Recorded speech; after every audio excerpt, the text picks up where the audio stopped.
introdução, porque é tão importante isso aqui, para nós entender aquela introdução, né, que é a conexão, né, do capítulo 10 para o capítulo 11, e o que está acontecendo aí. Rapidinho o pastor vai falar que o capítulo 11 e capítulo 12 de João trata-se de, né, são capítulo de transição, né, que eles falam, né? Eles são capítulos onde o Senhor Jesus está terminando, né, onde está terminando o ministério público de Jesus. Aí nós estamos já alguns dias, né? Alguns dias, o início do capítulo 11 está alguns dias da crucificação de Jesus. Então, o capítulo 11 e capítulo 12 é transicionando, né? Transicionando do fim do ministério de Jesus para o início, né? O início do seu processo aí de crucificação. Amém? Então, o 11 e 12 são considerados capítulos de transição. O capítulo 11 e 12, o pastor botou aqui para te acompanhar, começa com Jesus ressuscitando os mortos, que é a ressurreição de Lázaro. Depois termina com o início da conspiração, aí sim, né? Uma conspiração pesada para pegar Jesus, prender e matar Jesus. Né? Depois, a unção em Betânia, o início do capítulo 12, a entrada triunfal em Jerusalém, a reação dos gentios, a reação dos judeus, e aí, consequentemente, depois a crucificação de Cristo. Aí o pastor também botou, né, na sequência, esse capítulo 11 está dividido da seguinte maneira, né? Da seguinte maneira. Primeiro, a preparação para o milagre. Qual o milagre? Esse milagre de ressuscitar o Jairo. O segundo, a chegada de Jesus, o Lázaro. O segundo, a chegada de Jesus em Betânia, onde Lázaro morava com as suas duas irmãs, Marta e Maria.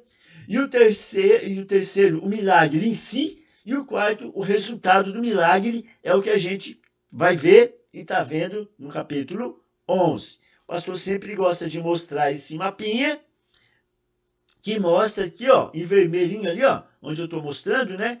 Onde é que está Jerusalém e Betânia, a vila onde Marta e Maria morava, fica 2 quilômetros, né? Mais ou menos 2 quilômetros e meio de Jerusalém. Então ficava muito próximo a vila, né, onde elas moravam, de Jerusalém. Por que eu gosto de mostrar isso? Lembrando que nós encerramos o capítulo 10, eles querendo matar Jesus. Jesus estava em Jerusalém. Jesus saiu de Jerusalém e foi para perto do Rio Jordão. Como o pastor está mostrando ali. Aqui está o Rio Jordão. Então, Jesus ele saiu de Jerusalém com seus discípulos e ficou um tempo, né, além do Jordão, né, para tentar fugir, né, porque ali em Jerusalém eles já queriam matar ele, prender e matar, só que não era chegada a hora dele.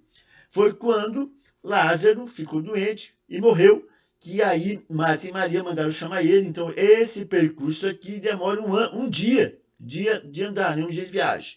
Amém? Então, quando o mensageiro de Marta e Maria foi buscar Jesus, Jesus estava aqui desse ladinho, né, do Jordão. Amém? Ali perto onde João batizava. Segundo a palavra, ele estava ali. E aí ele soube que Lázaro estava doente. A gente já viu isso quando o mensageiro chegou lá com a informação que Lázaro estava doente. Jesus já sabia que estava morto. Né? Então, claro, pela onisciência de Jesus, ele já sabia que Lázaro já não tinha mais vida. Demorou mais 2 dias e depois de 2 dias, Jesus caminhou mais um dia para chegar no 4º dia em Betânia. É o que a gente está vendo em nome de Jesus. Falei também, para nós recapitular isso aí, né? Eu falei também que nós estamos vendo o 7º milagre de Jesus. Né? Aqui eu botei o primeiro foi, acompanha comigo ali, ó. O primeiro foi a transformação da água em vinho. O segundo foi a cura do oficial do rei. O terceiro, a cura do paralítico.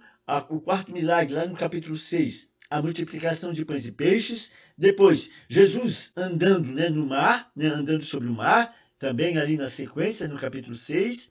Depois, a cura do homem cego de nascença, ali no capítulo 9. Amém? Lembrando que, para nós pegar, captar, né, e entrar num esquema ali já na... Lembrando que a conspiração para matar Jesus iniciou aqui no capítulo 5, quando Jesus curou aquele homem paralítico havia 38 anos que ele estava esperando, né, alguém ajudá-lo para colocar no tanque de Betesda. Havia lá uma tradição, uma história, que o tanque o anjo agitava as águas e aquele primeiro que entrava no tanque era curado.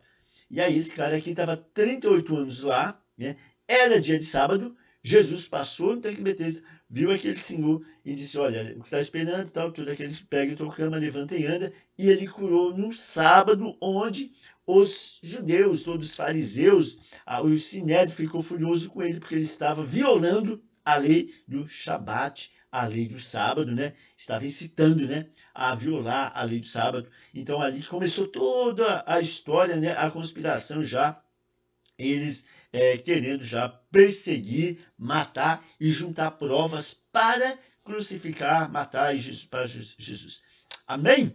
Depois Jesus anúncio, como eu falei, a cura do cego de nascença no capítulo 9. Já falei que foi o capítulo 9, a cura do cego de nascença foi um milagre absolutamente novo, né? Somente o Filho de Deus poderia fazer, que eles não tinham nenhuma fato na história, né, igual ou semelhante a esse, que alguém tivesse curado algum cego de nascença. Glória a Deus. Continuamos então, o que o pastor botou mais?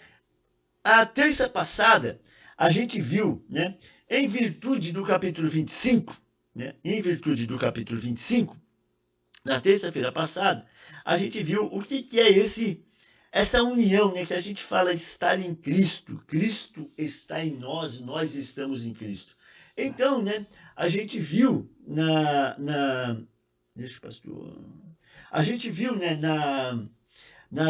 começamos a ver na terça-feira passada o que é, né, biblicamente falando, né, esse estar em Cristo. Gente, isso é fantástico, pega a tua Bíblia, é muita Bíblia, pega a Bíblia assim, anota, né, pega um caderno, anota as referências, porque você vai ter muito conteúdo, né, para esmiuçar até terça-feira que vem, muita coisa nós vamos ver. Então, o que a gente viu terça passada, né?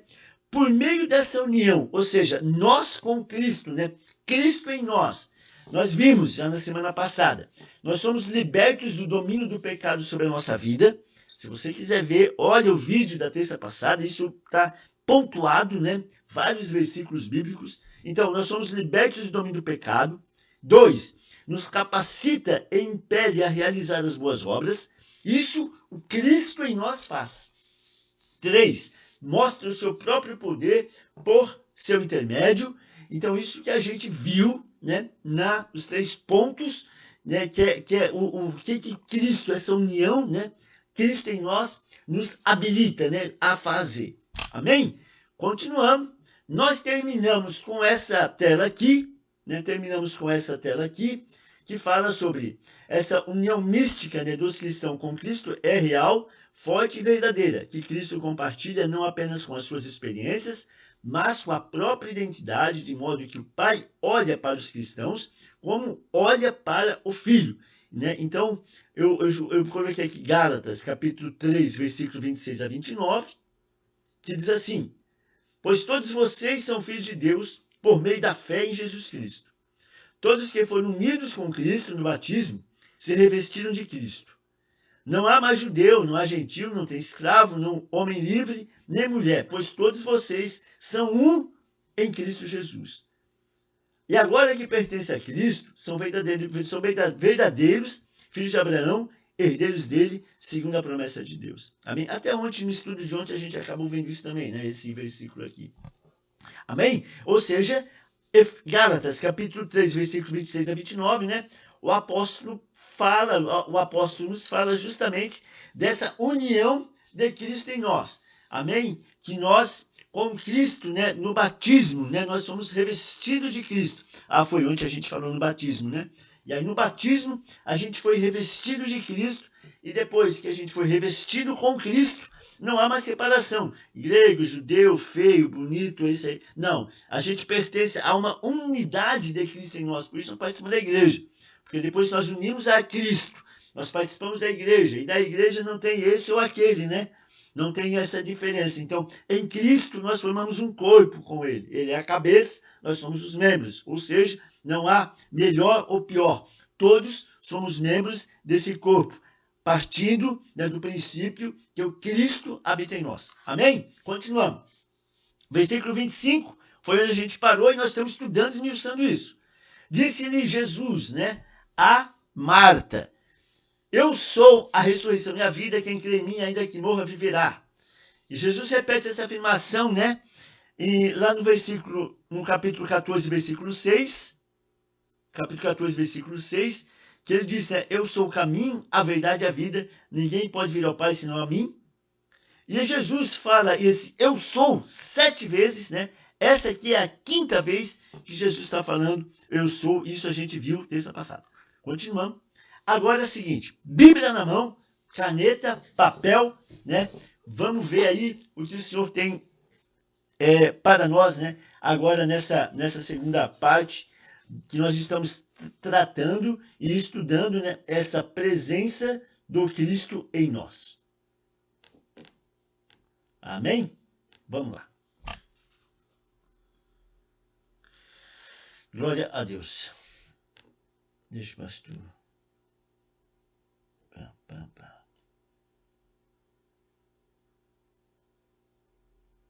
Amém. Muito bem.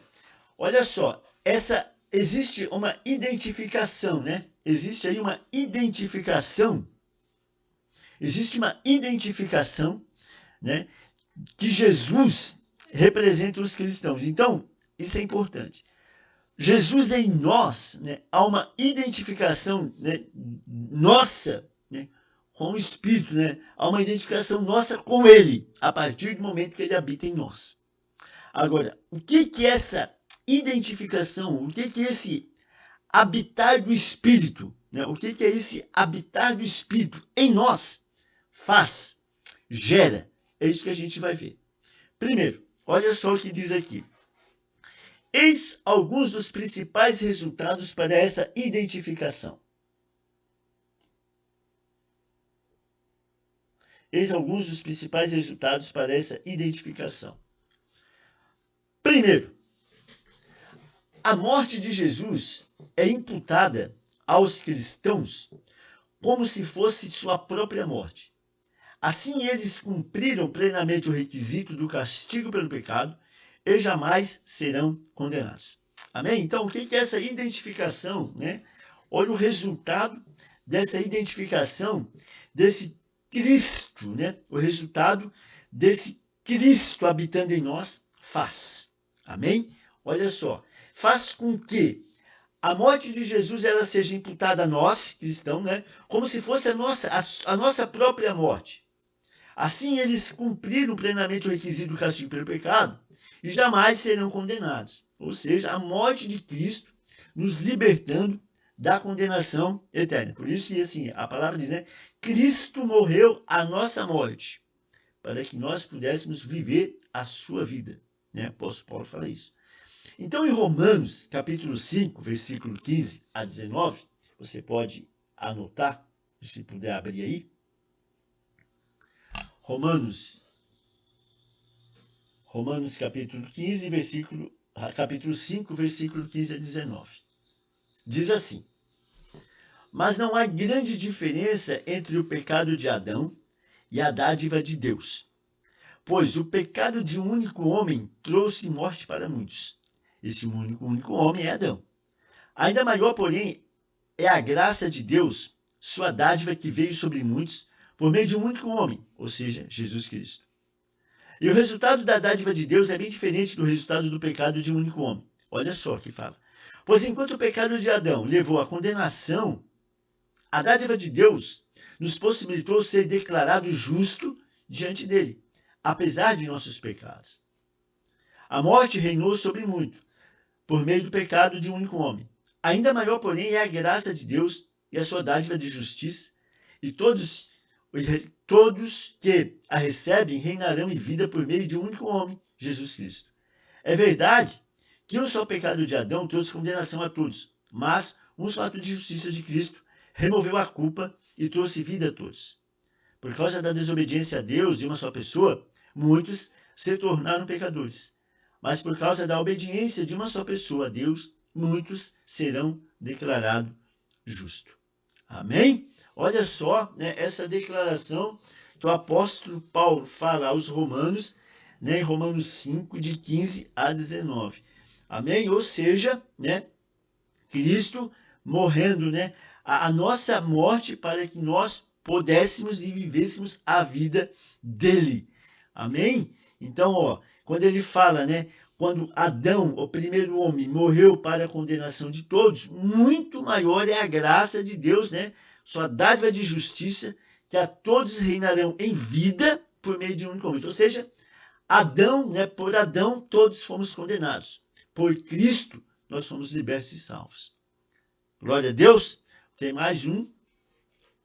Esse pastor botou aí. Romanos 6, capítulo 3 a 11. Diz assim: ou acaso esqueceram de que, quando fomos unidos a Cristo Jesus no batismo, nos unimos a ele em sua morte?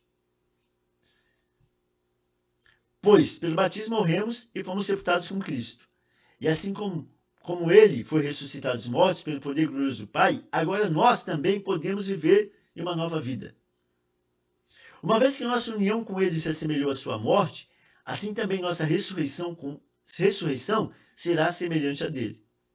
Sabemos que a nossa velha natureza humana foi crucificada com Cristo para que o pecado não tivesse mais poder sobre a nossa vida e dele deixássemos de ser escravo. Pois quando morremos com Cristo, fomos libertos do poder do pecado. Então, uma vez que morremos com Cristo, queremos que também com ele viveremos. Temos certeza disso, pois Cristo foi ressuscitado dos mortos e não mais morrerá. A morte já não tem nenhum poder sobre ele. Quando ele morreu, foi de uma vez por todas, para quebrar o poder do pecado, mas agora que ele vive, é para a glória de Deus. Da mesma forma, considerem-se mortos para o poder do pecado e vivos para Deus em Cristo Jesus. Amém? Então, a morte de Cristo, né, lá no tópico ali em cima, né, é a morte de Cristo imputada a nós, que com a morte dele nós também morremos e nascemos para uma vida nova. Amém? Queridos, hoje é muita Bíblia, tá? Então, tenha paciência, vai anotando os versículos bíblicos, porque são versículos assim poderosíssimos, tá? A gente depois continua estudando, medita. A gente não vai estar meditando em cada versículo, tá? Porque não é esse o objetivo. O objetivo é pontuar versículos, né, que nos habilite a discernir e a entender o que é, o que significa e o que gera esse Cristo em nós. Né? Essa é a importância, tá? O que gera esse Cristo em nós, o que gerou a crucificação de Cristo. O que nós temos, né, quando a gente fala Cristo em mim, esperança da glória, o que representa esse Cristo em mim? Então, esse Cristo em mim representa a morte do pecado. Esse Cristo em mim representa que através da graça, uma dádiva, um favor, né, a gente foi liberto do pecado de Adão. Significa que Cristo em mim, eu não tenho nada mais com o pecado. Amém? Isso tudo depois, você, né, eu espero que anote o versículo e medita nele. Que a gente aqui tem estudo de 1 hora, mas aí tu tem até terça-feira que vem para estar, né, esmiuçando, né? A gente ouviu até uma ministra, não foi um treinamento que a gente foi, né, quando fala em meditar, né? Em meditar, em algumas traduções ele fala em ruminar, né? Meditar, né? Em algumas assim, traduções, o meditar é ruminar. Sabe quando o boi ele vai ruminando, assim, ele vai comendo, né? E vai ruminando, comendo. O meditar é isso, é pegar essa palavra, né? E, né, comer devagarzinho, né? Vai meditando, vai, entende? Então vai ser um monte de referências bíblicas, né? E aí você vai comendo devagarzinho. Mais uma. Essa aqui é a mesma, mas só que mudou o tema aqui em cima. Olha que fala lá. A ressurreição de Jesus garante a ressurreição futura de todos os que estão nele. Aí eu botei a mesma referência bíblica, Romanos 6, de 3 a 11. A ressurreição de Jesus garante a ressurreição futura de todos os que estão nele. Olha o que o pastor botou aqui. Agora nós também podemos viver uma nova vida. Uma vez que a nossa união com ele se assemelhou à sua morte, assim também a nossa ressurreição será semelhante à dele.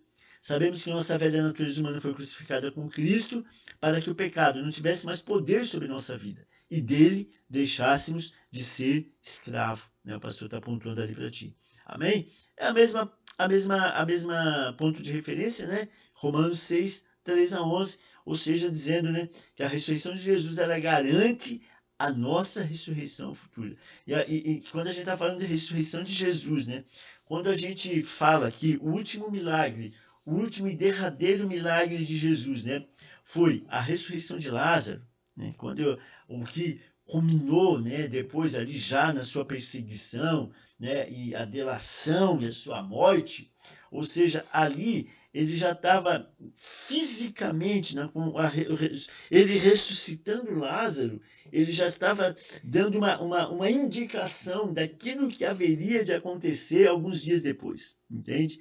Então, ao fato de ele ressuscitar Lázaro, sendo o último grande ato dele, né, ele já estava abrindo assim as portas, porque dali a alguns dias ele seria ressuscitado. E daqui a algum tempo os santos serão ressuscitados, entende? Com ele, né? Então a gente está falando isso. Ele ressuscitou Lázaro, alguns dias depois ele será o ressuscitado, né? E um tempo depois todos aqueles que aceitaram ele como Cristo, como seu Senhor e Salvador, serão ressuscitados, né? E viverão uma glória. Amém? Terão um corpo glorificado e viverão eternamente com ele. Ok? Então ali, né, essa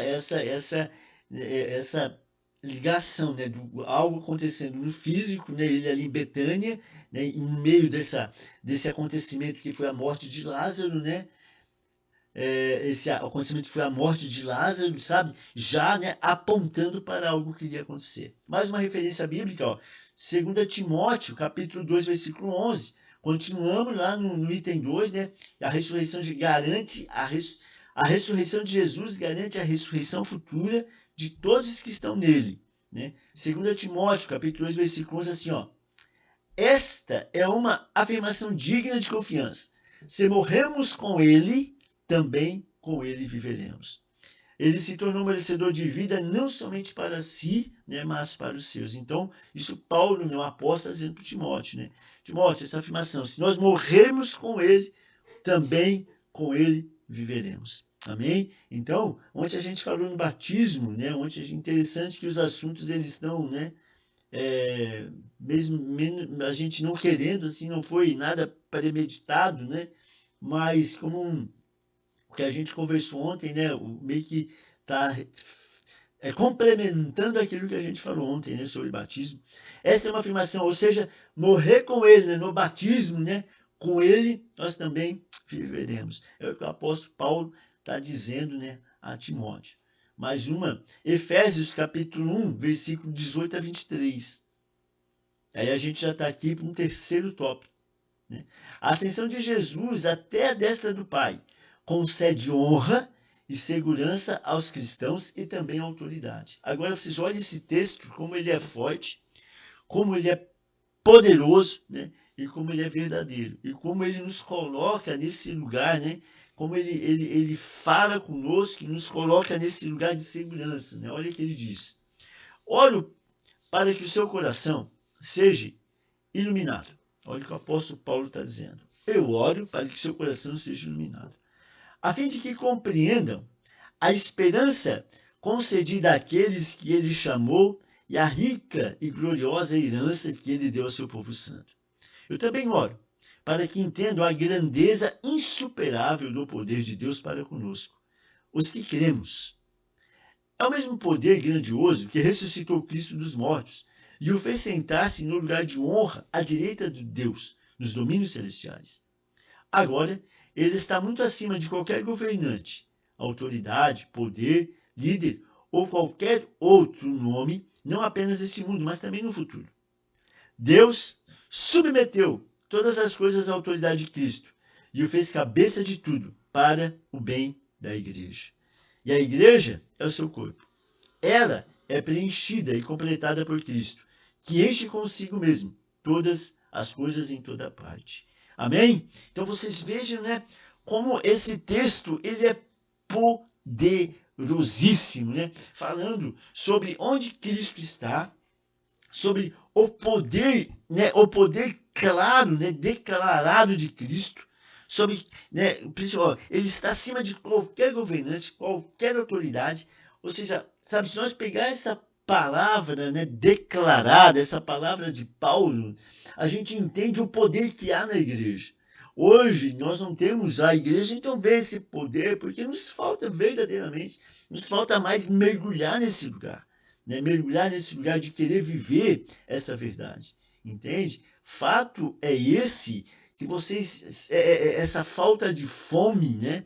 Essa falta de querer conhecer, a gente vê claramente, não só na nossa igreja, mas a gente vê em todas, sabe? Porque não nos é mais estimulado a estudar a palavra, não nos é mais estimulado sabe, a falar sobre pecado, não nos é mais estimulado, né, a gente entrar nesse lugar, sabe, de viver em santidade, de querer a presença de Deus. Então isso está sendo cada vez menos, menos falado, entende? Prova, né, que a gente está aí em pouca gente, sempre foi assim, mas a palavra diz que ainda tem aqueles remanescentes. Eu vou falar uma coisa para você. Hoje, quando eu estava preparando essa, assim, finalizando um pouco essa apresentação, né, e algo tem nos chamado muita atenção, porque a gente já está, só em João, nós estamos tratando isso aí há mais de um ano, né, um ano e 4 meses, 1 ano e 3 meses, eu acho, 1 ano e 2 meses. Só João, né? E a gente tem, e até a pastora comentou, né, que como a gente já tem um material rico, né, um material rico já de ensino, porque tudo isso que eu estou apresentando para vocês está aqui guardado, está arquivado, desde João 1 até João 11, e a gente agora está com aquele outro nosso projeto dos fundamentos. Isso é um material riquíssimo, né, sobre a palavra de Deus. E enquanto eu estava hoje preparando, né, o Senhor meio que falou algo que, queridos, vai chegar um tempo, preste atenção no que o pastor está dizendo, vai chegar um tempo que as pessoas terão fome de querer ouvir a palavra. Vai chegar esse tempo, onde as pessoas correrão para o lugar onde se prega a palavra. Vai chegar um tempo onde as pessoas elas sentirão necessidade verdadeiramente de ouvir a palavra. Vai chegar esse tempo, né? Então, na verdade, o que a gente está fazendo hoje, na parte do Senhor, é se preparando para esse tempo, né? Tudo isso que a gente... pastor, mas tem pouca gente, mas nós nunca desanimamos, né? Pode ver, tem quem está aí, o Piva, que não perdeu quase nenhum, né? Tem outros aí que estão toda terça, toda segunda. Gente, não desanime, mas pegue assim, anote nas agendas, não façam, sabe, anote, não desanime.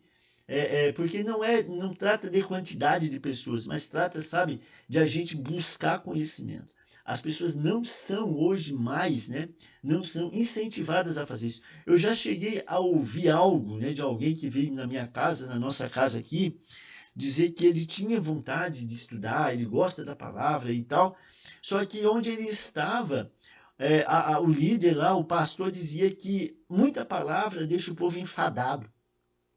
Não, mas lá não pode porque enfada o povo. Então, se o povo fica enfadado por ouvir a palavra de Deus, o que o povo quer ouvir então? Mas, infelizmente, muitos têm planejado as coisas em função desse enfado. O povo não gosta, aí fica enfadado, né, de ouvir a palavra, então eu vou, né? Então, mas nós vamos enfadar o povo. Não tem nada. Não quer ouvir a palavra. Não faz mal que ele vá para outro lugar aí, né? Porque a palavra é tudo. Igual a gente aqui, ó. Eu já tô... Vamos lá. Igual nós, né? A gente tem um projeto. Aí aconteceu inúmeras situações e a gente até oferecer dinheiro para o projeto, né? Dinheiro público, né? Nos negócios públicos. Mas não poderia falar disso que falou. Mas não poderia, vocês têm que fazer o projeto, mas não pode falar de Jesus. Não pode falar que vocês pregam a palavra. Várias vezes, tá? Mas, gente, o que a gente faz é pregar a palavra. Como é que nós vamos montar? Mas aí não vai ter recurso. Não, então não tem recurso. Se é para nós ter o problema de dizer que a gente não pode falar de Jesus, nós vamos lá falando de Jesus. Entendeu? Não, nós fizemos falar de Jesus. Mas não pode. Não, então se não pode falar de Jesus, não é para nós esse negócio. Entende? Então é assim. Mas a igreja tem que pregar a palavra. Glória a Deus. E aí nós vamos ter palavra. Vamos continuar. Porque um dia, volta a falar, tá? Um dia, né, o povo vai correr para querer ouvir verdadeiramente a palavra. Aqueles que são dele, né? Aqueles que aí vão se enfadar das coisas desse mundo. Porque é uma coisa sem substância, né? Glória a Deus. Mais uma, Efésios 2, capítulo 6, versículo 7. Anota aí, Efésios 2, 6, 7. Pois ele nos ressuscitou com Cristo. Olha só o que fala o apóstolo Paulo. Pois ele nos ressuscitou com Cristo e nos fez sentar com ele nos domínios celestiais, porque agora estamos em Cristo Jesus. Portanto, as eras futuras, Deus poderá apontar-nos como exemplo da riqueza insuperável da sua graça, revelada na bondade que ele demonstrou por nós em Cristo Jesus.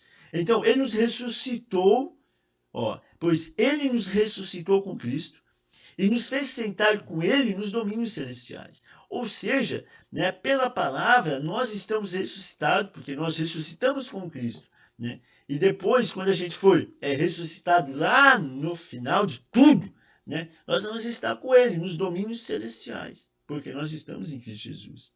Amém? Então, isso é um lugar onde a cruz de Cristo nos colocou. No lugar de honra e segurança e autoridade. Honra, segurança e autoridade. Tem mais um? Colossenses, capítulo 3, versículo 1. Uma vez que vocês ressuscitaram para uma nova vida em Cristo, mantenham os olhos fixos na realidade do alto, onde Cristo está sentado, no lugar de honra à direita de Deus. Amém? Então, já que nós aceitamos Jesus, vivemos com Jesus, ressuscitamos, né? Ressuscitamos nessa vida que nós estávamos do pecado, né? Ressuscitamos para uma nova vida. Amém? Ressuscitamos. Onde é que nós precisamos manter os olhos? Né? Nas realidades do alto, nas coisas do alto, onde Cristo está sentado no lugar de honra. Mais uma? Ok. Então, quarto tópico. Todas as outras bênçãos da aliança que Cristo herdou também pertencem aos cristãos. Olha só, gente, como isso é importante. Todas as outras bênçãos da aliança que Cristo herdou também pertencem aos cristãos. O pastor botou aqui a vida eterna, perdão, consolo, alegria, intimidade, amor e riqueza. Amém? O pastor vai repetir. A vida eterna, o perdão, o consolo, a alegria, a intimidade, o amor e a riqueza. Essas coisas foram herdadas por Cristo e pertencem a todos nós que com ele ressuscitamos. Aleluia. Amém? Um pouquinho aí. Amém? Então, onde nós paramos? Paramos nessa tela aqui, né? Nós estamos vendo aqui as bênçãos, outras bênçãos da aliança, vida eterna, perdão, consolo, alegria, intimidade, amor e riqueza. Deixa o pastor, vamos continuar.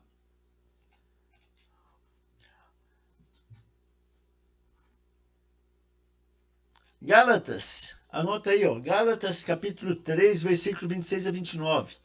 Né? Nós estamos falando ainda sobre bênçãos da aliança, né?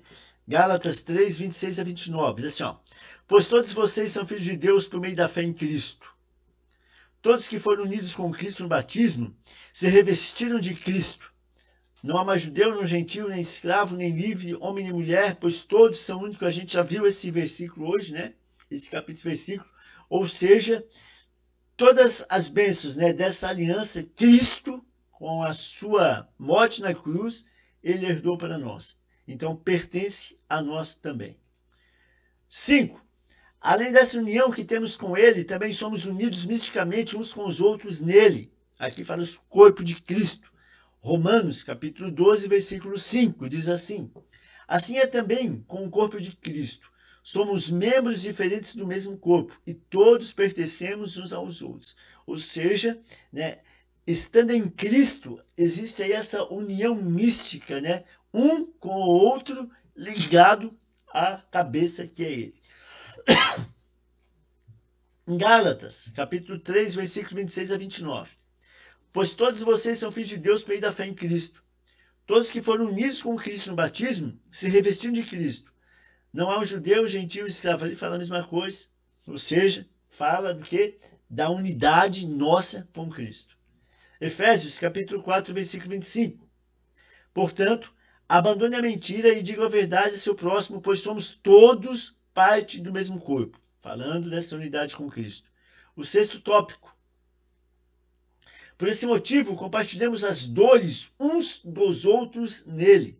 1 Coríntios capítulo 12, 12 diz assim: o corpo humano tem muitas partes, mas elas formam um só corpo. O mesmo acontece com relação a Cristo. Ou seja, isso a gente já falou, né? Quando a gente está unido à cabeça, é compartilhado os sentimentos de cabeça, né? É compartilhado os sentimentos, compartilhar uns com os outros, né? E a igreja unida, compartilhar, né? Com o sentimento do Cristo, né? Ou seja, né? Nós receber da cabeça, né? Essa direção, esse fluir, e ou seja, a gente, essa conexão, né? Nós com o outro, né? E o corpo conectado à cabeça. Já falamos. 2 Coríntios, capítulo 5, versículo 14 a 16, assim: de qualquer forma, o amor de Cristo nos impulsiona, porque cremos que ele morreu por todos. Nós também cremos que todos morreram. Ele morreu por todos, para que os que o recebam a sua nova vida não vivam mais para si mesmo, mas para Cristo, que morreu e ressuscitou por eles. Portanto, não avaliamos mais ninguém do ponto de vista humano. Em outros tempos, pensávamos em Cristo apenas do ponto de vista humano, mas agora o conhecemos de modo bem diferente. Paulo está falando aos Coríntios, capítulo 5, versículo 14 a 16. Amém?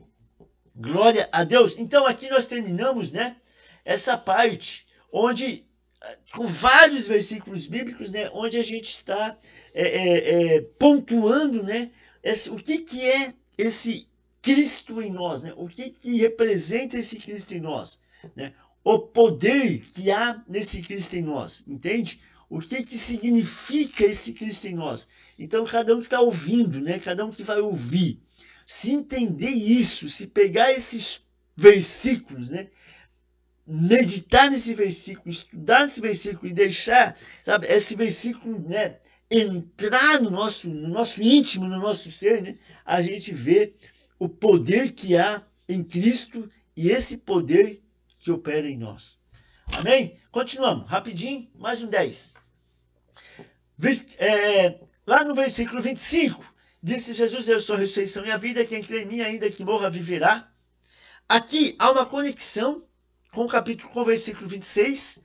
O versículo 26 é assim, ó: e todo o que vive e crê em mim não morrerá eternamente. Crês isto? Né? Ele pergunta para Marta: crês isto? Né? Que aquele que vive e crê em mim não morrerá eternamente. Crês isto?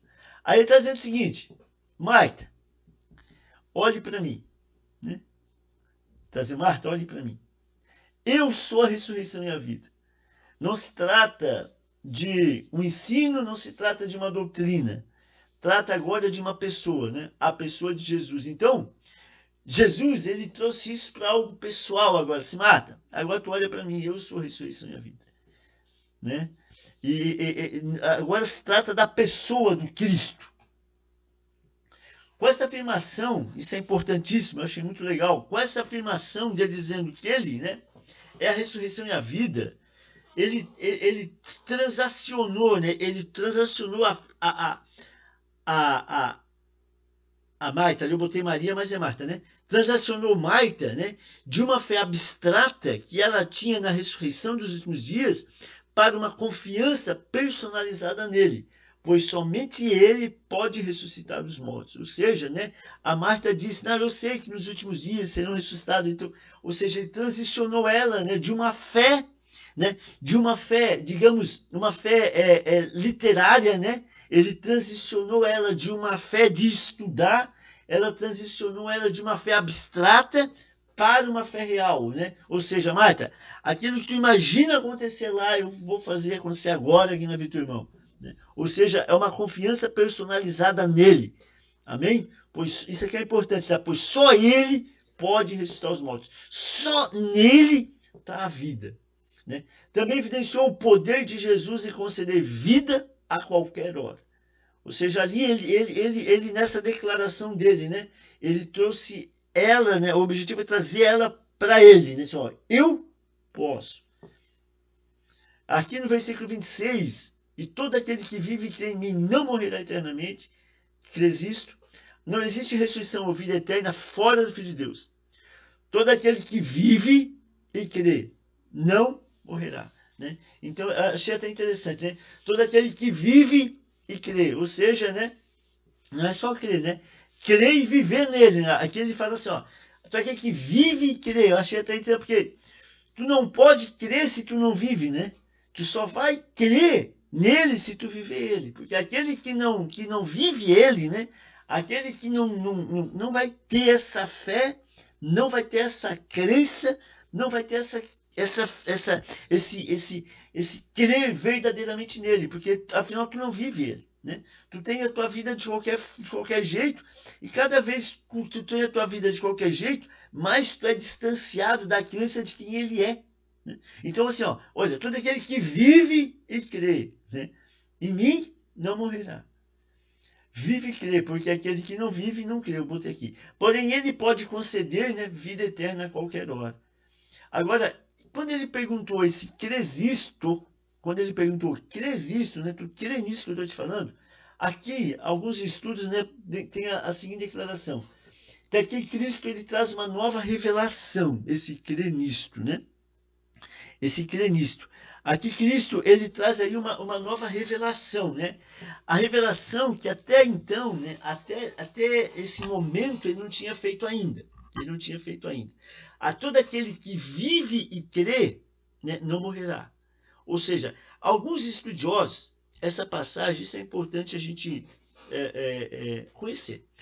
Para alguns estudiosos, né, essa passagem diz respeito ao fato daqueles, né, que estiverem vivos quando ele voltar. Ou seja, a todo aquele que vive e crê em mim não morrerá. Ou seja, quando ele voltar na sua segunda volta aí, quando ele voltar, alguns dizem assim, ó, que quando ele voltar, aqueles que estiverem em vida, esses não vão morrer. Entende? Esses não vão morrer. Ou seja, porque ele já vai levar, então esses não vão passar pela morte. Mas outros, né, dizem que isso significa que confere, né, a todo crente do triunfo sobre a morte. Aí já é lá no final de todas as coisas. Né? Aquele que crê nele, aquele que vive e crê nele, não vai morrer. Ou seja, essa morte aí fala da morte eterna, né? Que ele é absolutamente aquele que nos dá vida eterna. Né?